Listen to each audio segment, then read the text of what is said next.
What's going on? Yeah, if you're watching this video, you probably watched the stream last night. If you didn't watch the stream last night, I'll tell you what it was about. So, there's a university in Liverpool. Well, there's two. There's the University of Liverpool, and then there's John Moores University. Both universities have got a society of young conservatives in them, which there was people, a lot of people, especially on Twitter, people from Liverpool, really weren't happy about, because Liverpool is a very left-wing city.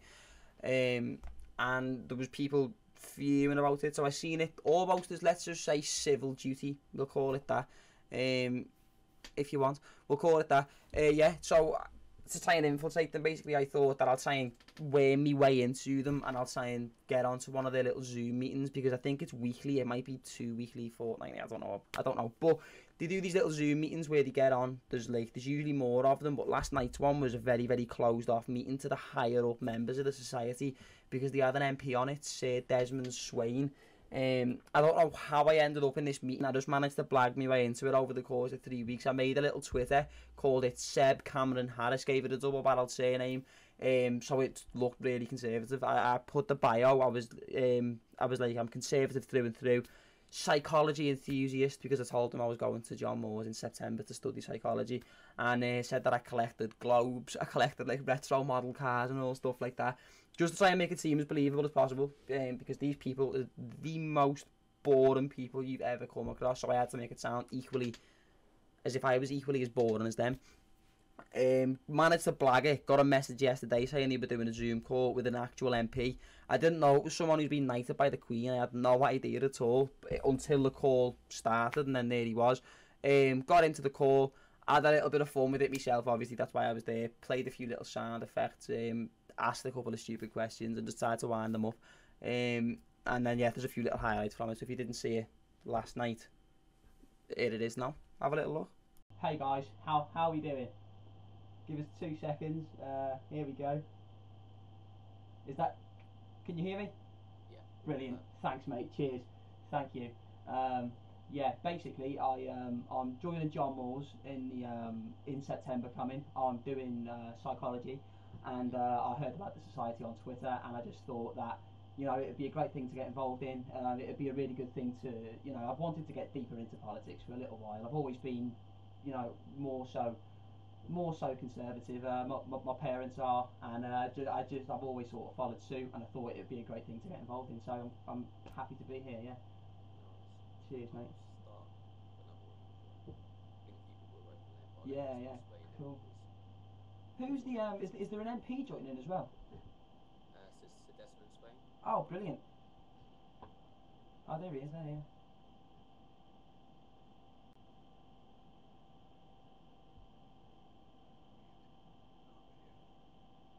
Good evening, comrades. Hello, Desmond. Hello. How are we? Well, I'm still alive. Barely. Thank you for joining us this evening. It's an extreme privilege to be joined by your esteemed self. We wanted to kind of discuss the topic of civil liberties, because I know that obviously over the last kind of year we've all been infringed. In prison. Classic. House arrest, at least. Yeah. No, but thank you for taking the time out, because I know that you've obviously been busy today in House of Commons, so it's great to be joined by Oliver. Sorry, I know it's not pre-submitted, but I would like to ask a couple of questions at some point. Is there going to be room for that? Yeah, no, oh, fine. Brilliant. Thank you. Yeah, I was just double checking, mate. Yeah, thanks. Cheers. Oh, brilliant. Thank you. We're not communists here. Oh, well, we don't like the commies, do we? All questions should be pre-vetted and submitted. Well, of course. Censored appropriately. Well, you would think so. Presented with a podium at number 10 Downing Street every night, telling us what we must do because they think so. Yeah. Who elected them? Yes. What they represent.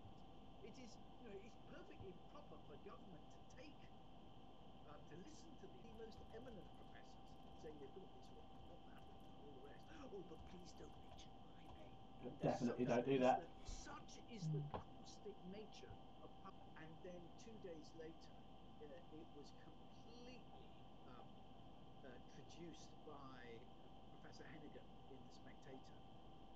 And they came back having redone their graphs. They changed the scales of the accents to my career's over. I've got a knighthood. What else? You know, what they're going to do is send me home. What more can you ask for, really? Whereas all your new intake just do not believe that our rights are liberties. Here. That's what I said. Yes, of course you would have had that perverse. There would have been an element of perverse demand where people would go and get the disease to get the payment. Well, I think that would be a relatively minority taste. But there are ways of doing that. We could have commandeered, for example, the biggest thing that I got when the first lockdown came. So I have a very elderly constituent. I have got the second highest proportion of retired people of any parliamentary division.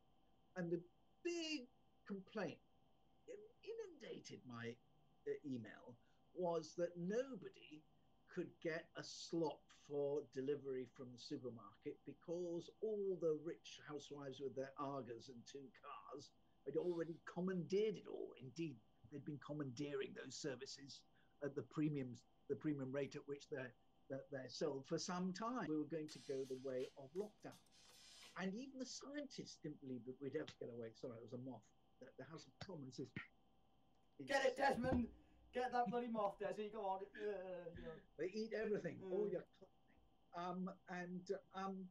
There was never any question that. And it wasn't till herd stupidity, struck in. We saw the Italians doing it. Then the French did it. And I remember Boris being asked at one press conference, we're going to have fines like France, and he guffawed. Again. One thing I certainly thought when we first went into lockdown was, I heard a lot of people, and they were saying it was only going to be 3 weeks to start with, and that was the original plan, to make it 3 weeks, and then they to put it bluntly, they fucked it up, didn't they? Really, there was a big up in the air, and basically, I want to touch on what Des said earlier when he said about a lot of the people who did die were from an elderly age group, and I think, once they get past a certain age, and do we need them really? Given that I represent an elderly population, I think the elderly, and they are, I think the elderly have absolutely every right to live as long as they possibly can. Well, absolutely, I completely agree with you there. But one thing I would say is I feel as though the way the vaccine was rolled out and the way it's been jittery, I think is the best way of putting that. It's been up and down. There's been a bit of uncertainty. It's been a massive grey area. I disagree. I disagree entirely. I think the vaccination program has been a huge success. It hasn't been jittery at all. It's been tremendous. It's been world beating. It's more so, you look at things like the track and trace. That's cost around. Well, that's track and trace is something completely different. But I'd just like your input on this, Desi.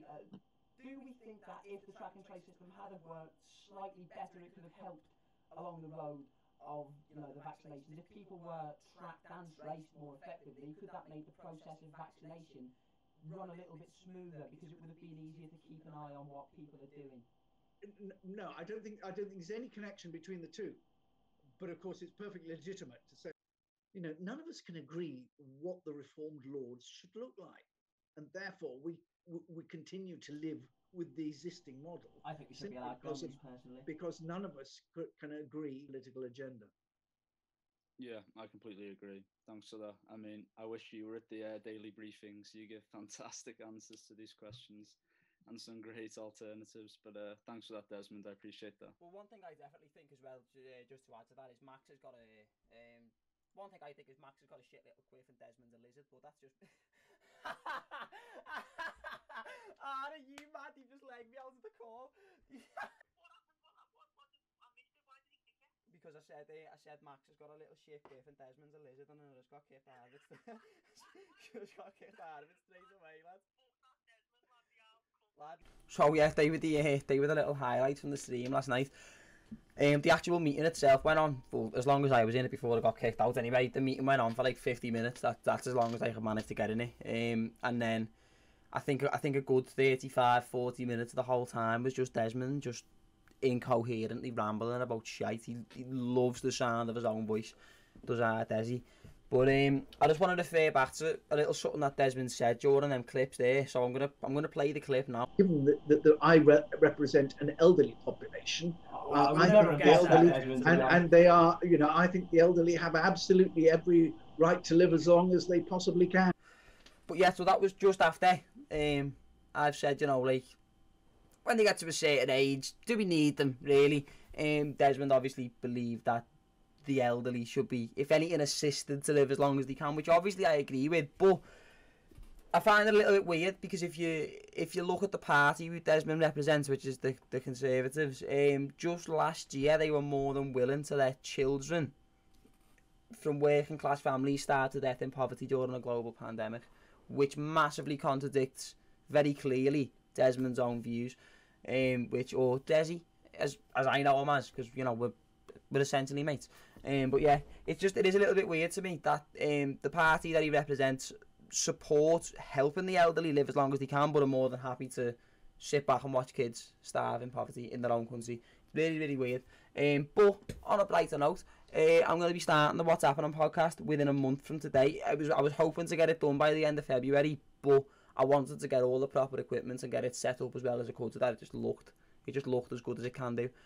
So that's going to be on probably the same channel that this video is getting uploaded to.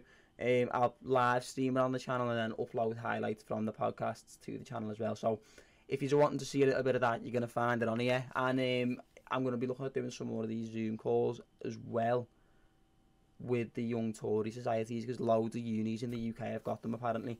There's one in Manchester, so I'm going to find my way into that one. But yeah, they're all going to be on here. So if you watched that one last night or you're watching this now, thank you. And until the next one, I'll see you later.